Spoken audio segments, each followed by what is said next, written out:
में अन्य भारतीय दर्शनों में जो वेदों को मानता है बस वो आस्तिकता के रूप में उन्हें स्वीकारते हैं। पर देखा जाए तो जैन दर्शन से आस्तिक दर्शन और कोई है ही नहीं। हाँ वही, लेकिन अगर हम बच्चों को पढ़ा रहे हैं, जो बच्चे पढ़ रहे हैं वो तो जो बुक में लिखा है वो वही जानेंगे, या एमपीएससी या यूपीएससी। तो आप लोगों को कर्तव्य अपने बच्चों को शिक्षा दें, जैन धर्म के इस प्रिंसिपल को बताएं। जैन धर्म ईश्वर पर भी विश्वास करता है। हाँ, जैन धर्म अन्य ऐसे ईश्वर पे विश्वास नहीं करता जो सृष्टि का कर्ता होता है। वो अन्य जो भारतीय दर्शन है, वेद आदि है, वहाँ पर वो ईश्वर को कर्तावाद के रूप में, सृष्टि की उत्पत्ति के रूप में, सृष्टि के संहारक के रूप में, सृष्टि को चलाने वाले यानी ब्रह्मा विष्णु और महेश के रूप में स्वीकारते हैं। पर जैन दर्शन ये कहता है कि ये नेचर, ये पृथ्वी अपने आप बनी बनाई है, इसे बनाने वाला कोई ईश्वर ऊपर बैठा नहीं है। यदि इसे बनाने वाला ईश्वर है तो प्रश्न उठता है उस ईश्वर को किसने बनाया।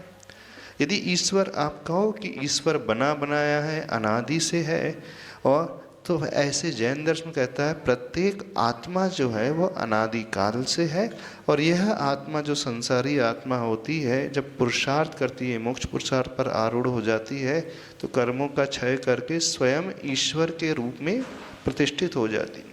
अन्य दर्शन जो है ईश्वर, एक ईश्वर को स्वीकारते हैं और सारे संसारी जीव उसी की संतान के रूप में, उसी के अंश के रूप में स्वीकारते हैं। पर जैन दर्शन ये स्वीकारता है कि हर आत्मा में ईश्वर बनने की शक्ति है।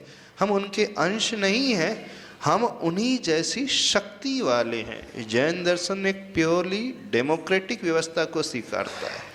अन्य भारतीय दर्शन एक एरिस्टोक्रेटिक व्यवस्था को स्वीकारते हैं, यानी कि ईश्वर ही एक है, एको ब्रह्मा द्वितीयो नास्ति। पर जैन दर्शन कहता है संसार में जितनी आत्मा है सब आत्मा परमात्मा ही है, कोई किसी से कम नहीं है, या पूर्ण प्रजातंत्र है। जैन धर्म के प्रमुख सिद्धांत अहिंसा रूप सिद्धांत है, अपरिग्रह है, अनेकांत का सिद्धांत है। यदि आप उन्हें अच्छे से एक्सप्लेन करोगे, प्योरली एक साइंटिफिक धर्म है।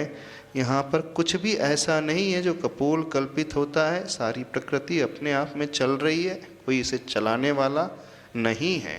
अब एग्जाम्पल हम देते हैं, नारियल का जो पेड़ होता है उसमें डाब लगता है, उसमें पानी कैसे पहुँचता है बताओ?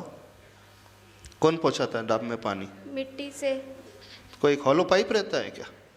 हाँ, नहीं है ना, तो अपने आप पहुँचता है। जब एक डाब में पानी अपने आप पहुंच जाता है, फल की वृद्धि अपने आप हो जाती है, तो ऐसे ही अपना सब कुछ स्वतः ही चलता है। अब दुनिया को छोड़ दो, इवन हम अपनी बॉडी को ले लें, हमारी बॉडी को संचालित करने वाला कौन है? कौन डाइजेस्ट कर रहा है? कौन हृदय को फड़काता है? कौन हृदय को धड़काता है? कौन आंखों की पलकों को झपकाता है? कौन नसों को फड़काता है? बताओ। अबुद्धिपूर्वक सब कुछ चल रहा है ना, कोई ईश्वर नहीं चला रहा हमारी बॉडी को। हाँ, पूरा जो सिस्टम है, पूरे इंटरनल पार्ट, जो ब्लड सर्कुलेशन हमारे हृदय से हो रहा है, कौन कर रहा है बताइए? चेतना। चेतना अपने आप पूरी बॉडी है। तो जैसा एक शरीर है वैसे ही समस्त ब्रह्मांड जो है अपने आप स्वसंचालित है, कोई इसे चलाने वाला ऊपर हो ऐसा नहीं जैन दर्शन कहता है।